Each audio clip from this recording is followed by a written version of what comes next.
Hi, എല്ലാവർക്കും നമസ്കാരം. ഞാനിപ്പോൾ ഉരുളക്കിഴങ്ങ് ഫ്രൈ, എല്ലാവരും ഉണ്ടാക്കും ഫ്രൈ, പക്ഷെ അതൊരു ഡിഫറെൻ്റ് ആയിട്ടൊരു മസാലയൊക്കെ ഇട്ടിട്ട് ഒരു ഫ്രൈ. എപ്പോഴും ഒരേമാതിരി ഉണ്ടാക്കിയാൽ പറ്റില്ലല്ലോ. അതിന് വേണ്ടി ഉരുളക്കിഴങ്ങ്, ചെറിയ ഉള്ളി മുറിച്ചത്, കുറച്ച് പെരിഞ്ചീരകം, മുളക്, കൊറിയൻഡർ, ഇത് ഉഴുന്നുപരിപ്പ്, ഇത് വെളുത്തുള്ളി, ഇഞ്ചി, ഇത് തേങ്ങ. ഇത് പൗഡറാക്കും. എന്നിട്ട് ലാസ്റ്റ് ഇടാൻ വേണ്ടിയിട്ടാണ്. ഇത് മഞ്ഞൾപ്പൊടി, ഉപ്പ്, ഇത്രയും എണ്ണ, കായപ്പൊടി, ഇത്രയാണ് നമുക്ക് ഇതിന് വേണ്ട സാധനങ്ങൾ. ആദ്യം കടായി വെച്ചിട്ട് ഉരുളക്കിഴങ്ങിനെ ഒന്ന് വേവിച്ചെടുക്കാം. ഇതിന് വേണ്ട ഉപ്പ് ആദ്യം കുറച്ചിടാം, പിന്നെ നോക്കിയിട്ട് ഉപ്പും മഞ്ഞളും കുറച്ച് വെള്ളം, ഇതിന് വേണ്ട വെള്ളം ഒഴിച്ച് ഇതിനെ വേവിച്ചെടുക്കണം. എന്നിട്ടാണ് നമ്മൾ ലാസ്റ്റാണ് മസാല പൊടിയുള്ളത്. ബാക്കി പൊടിയാക്കാനുള്ള ഇത് നമുക്ക് നോക്കാം. എണ്ണ ഒഴിച്ചിട്ട് ആദ്യം പെരിഞ്ചീരകം,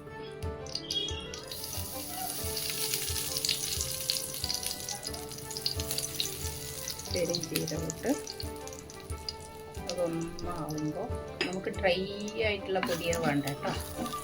എല്ലാം ഒന്ന് സിമ്മിൽ വെച്ചിട്ട് വാട്ടിയെടുക്കണം.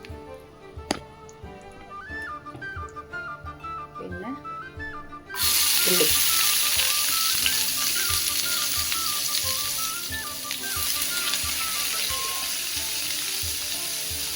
ഉള്ളി വെച്ചിട്ട് നന്നായിട്ട് ഇളക്കി എല്ലാം ഡ്രൈ ആവണം. പൗഡറാണ് കേട്ടോ. ഇനി വെളുത്തുള്ളി, ഇഞ്ചി,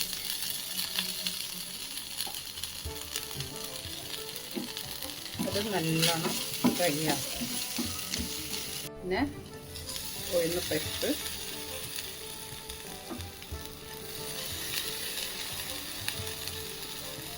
മുളക്, പിന്നെ നമ്മുടെ കൊറിയൻഡർ, എല്ലാം കൂടിയിട്ടൊരു പൗഡറാക്കണം. എന്നിട്ടാണ് നമ്മൾ ഉരുളക്കിഴങ്ങിൽ ആഡ് ചെയ്യുന്നത്. ഈ കൊറിയൻഡർ മുഴുവനായിട്ട് ഇടണം, പൊടിയിട്ടാൽ നന്നായിരിക്കും. പൊടി അതിൻ്റെ ടേസ്റ്റ് പോവും. എന്നിട്ട് ഇതിനെ സിമ്മിൽ വെച്ച് നല്ലോണം മെല്ലെ അരിയാനും പാടില്ല.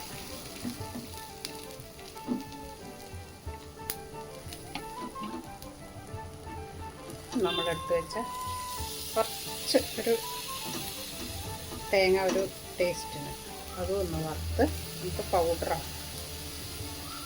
അങ്ങനെ പൗഡർ നല്ലോണം ആയ ശേഷം കാണിച്ചു തരാം. ഓക്കെ, ഇപ്പോൾ വെന്തു. ഇപ്പോൾ ജോലിക്ക് പോകുന്നവരൊക്കെ ആണെങ്കിൽ തലേ ദിവസം കുക്കറിൽ വെച്ചിട്ട് വേവിച്ചിട്ട് ഇങ്ങനെ സ്ക്വയറായിട്ട് എടുത്താൽ മതി. എന്നാൽ നിങ്ങൾക്ക് അതേമാതിരി തലേ ദിവസം തന്നെ ഇതും പൊടിച്ച് വയ്ക്കുക. അപ്പോൾ നിങ്ങൾക്ക് എളുപ്പമാവും. ഓക്കെ, ഞാൻ ഇപ്പോൾ പൊടിച്ചിട്ട് വരാം. അപ്പോൾ ലാസ്റ്റിൽ നമുക്ക്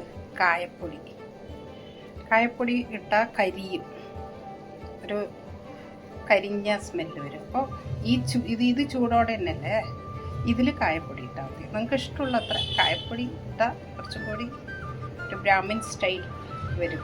ഓക്കെ, കായപ്പൊടി ഇട്ടിട്ട് നമുക്ക് പൊടിച്ച് കൊണ്ടുവരാം. കുറച്ച് നമുക്ക് കരിവേപ്പില കുറച്ചിട്ടിട്ട് ഒന്നുകൂടി പൊടിച്ചെടുക്കാം.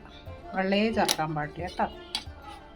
നിങ്ങൾ എക്സ്ട്രാ പൊടിച്ച് വെച്ചോളൂ. നിങ്ങൾക്കപ്പോൾ ചമ്മന്തിപ്പൊടിയും ആക്കാം, ചെമ്മീൻ പൊടിയും ആക്കാം. അത് ചെമ്മീൻ പിന്നെ എന്താ പറയുക, നമ്മൾ ഡ്രൈ ചെമ്മീനില്ലേ, അത് ഇട്ട് വറുത്താൽ അതും ചെയ്യാം. ഓക്കെ, ജോലിക്ക് പോകുന്നവർക്കൊക്കെ ഒരു ടിപ്സ് പറഞ്ഞു തന്നതാണ്.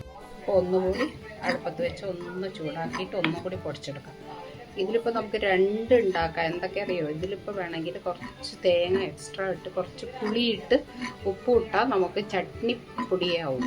അങ്ങനെ ഉണ്ടാക്കാം. ഈ ചട്നിപ്പൊടിയുടെ ബാക്കിയുള്ള ഇൻഗ്രീഡിയൻസ് ഒക്കെ ഇതാണ്. അപ്പോൾ അങ്ങനെയും ചെയ്യാം നമുക്ക്. അപ്പോൾ രണ്ടുണ്ട് കാര്യം. ബാക്കി പൊടി വന്നിട്ടുണ്ടെങ്കിൽ നിങ്ങൾ അങ്ങനെ ചെയ്തോളൂ. കുറച്ച് തേങ്ങയിട്ട് പുളിയിട്ട് ഉപ്പ് ഇട്ടാൽ ഇത് നല്ലൊരു ചട്നിപ്പൊടിയായി. ഓക്കെ, നമ്മളിപ്പോൾ ചെമ്മീനാണെങ്കിൽ ചെമ്മീൻ വറ്റലാണെങ്കിൽ ചെമ്മീൻ വറ്റലിട്ടാൽ മതി. ബാക്കിയൊക്കെ ഇതിൽ സെയിം തന്നെ.